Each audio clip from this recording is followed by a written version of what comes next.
Alam namin, pinagsasakitan mo talaga na may screen mo para yung mga beneficiaries talagang tao at hindi masayang ang pera ng gobyerno.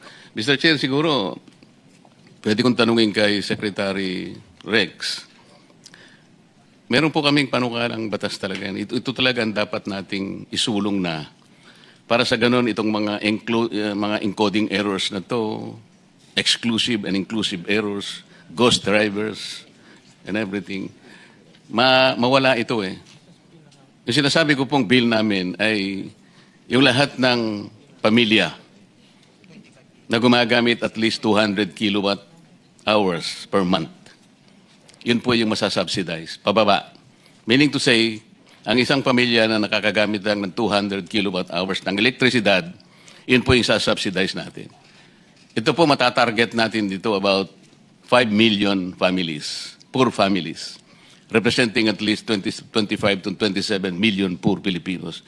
Maliwanag to na diretsong-diretso sa pamilya, palagay ko hindi makukurap sapagkat direkta niyang nakuha yung subsidy per month. Let's suppose that the monetary value of 200 kilowatt hours per month is 2,500.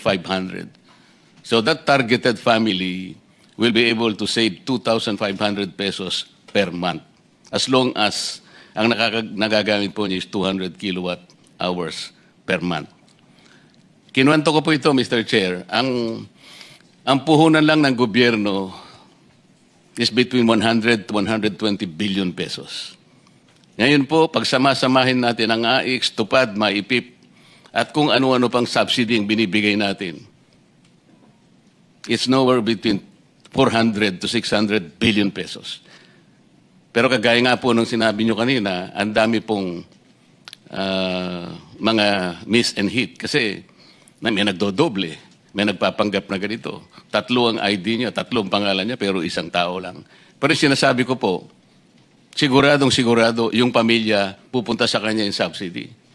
So wala nang corruption, dire-diretso pa po, wala nang epal. Sabi nga ni Mayor Magalong.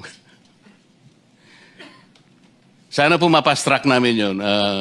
Sa tingin mo, Secretary Rex, magandang pampalit ito dun sa mga existing subsidies kung sakasakaling ito ay sa batas natin. Mr. Chairman, we would gladly work with the good senator in trying to find the best and most efficient and most equitable. I think what he's pointing out is the equitable distribution para lahat, pantay-pantay. That is also the goal of the department, to make it inclusive. So we will gladly work with the good senator's office and provide him all the necessary data kung may kailangan ho para makahanap ho tayo na mas sustainable way of doing this.